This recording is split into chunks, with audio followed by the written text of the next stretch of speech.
Exercice pour travailler les images des fonctions classiques de terminal ou des images d'intervalle. Il s'agit donc de voir ensemble comment donner du sens à cette partie du cours. Donc dans la définition, vous avez le rappel, l'image d'une application f classique, ça va collecter toutes les valeurs des f de x quand x est dans des f. Mais on peut aussi donner l'image d'un intervalle, et je vous ai rappelé quelques résultats.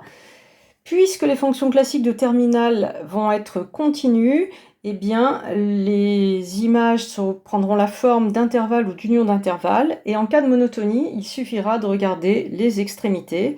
Et si on a le tableau de variation, alors il n'y a plus qu'à lire. Regardons ensemble comment mettre ça en œuvre dans ce petit exercice. Reprenons les données.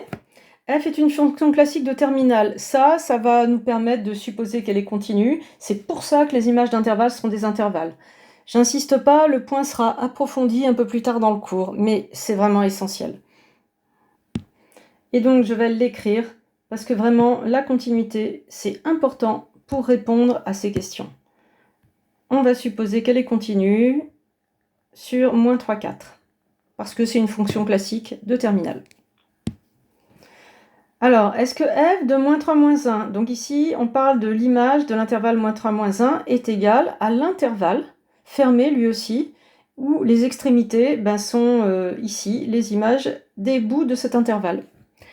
Non, faites attention, elle est décroissante sur moins 3, moins 1, donc les extrémités suffisent, mais il faut les mettre dans le bon ordre. Et ça, vous êtes nombreux à l'oublier. Donc là, pour répondre, on peut rappeler que f est décroissante sur moins 3, moins 1, parce qu'on l'a vu sur le tableau de variation. Et donc cette image, c'est f de moins 1, f de moins 3. Il faut permuter ici les extrémités, et c'est moins 1, 2 par lecture du tableau de variation, que j'ai noté TV en abrégé. Question suivante. Je vous remets l'énoncé sous les yeux si j'y arrive. Voilà. Suffit-il de regarder les images des extrémités pour l'intervalle moins 3, 2? Non, la fonction n'étant pas monotone, il ne suffira pas de regarder les images. Pareil, ça c'est une erreur grossière que vous faites et que je ne veux plus vous voir faire. Donc là, vous avez le tableau, vous lisez. L'image de moins 3, 2, eh bien, c'est le minimum de f moins 1 qui est atteint ici en moins 1, et le maximum 5 qui est atteint en 2. Et donc ça peut donner une rédaction comme celle-ci. Voilà.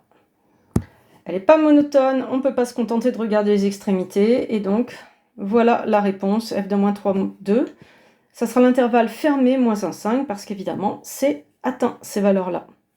Le minimum qui est pris en moins 1, le maximum qui est pris en 2. Autre question, déterminer imf, l'image de f, et l'image de cet intervalle ici, semi-ouvert. Bon, là, pareil, il suffit de lire le tableau de variation. Imf, il va prendre toutes les valeurs entre le minimum moins 1 et le maximum 5. Parce que c'est continu, donc toutes ces valeurs-là vont être atteintes. C'est la continuité, en fait, c'est elle qui assure le fait que tout est atteint entre moins 1 et 5. Et comme il y a juste à lire le tableau de variation, eh bien, il ne faut pas en faire des tonnes au niveau de la rédaction. Voilà imf, intervalle fermé moins 1, 5. Et ici, c'était pour vous rappeler que quand la structure de l'intervalle est ouvert, semi-ouvert, il faut faire attention évidemment à ce qu'on donne comme image. En l'occurrence là, comme elle est croissante, on obtient moins 1, 5 d'après le tableau de variation. Voilà pour cet exercice tout simple qui permettait de rappeler des erreurs grossières que je ne veux plus voir.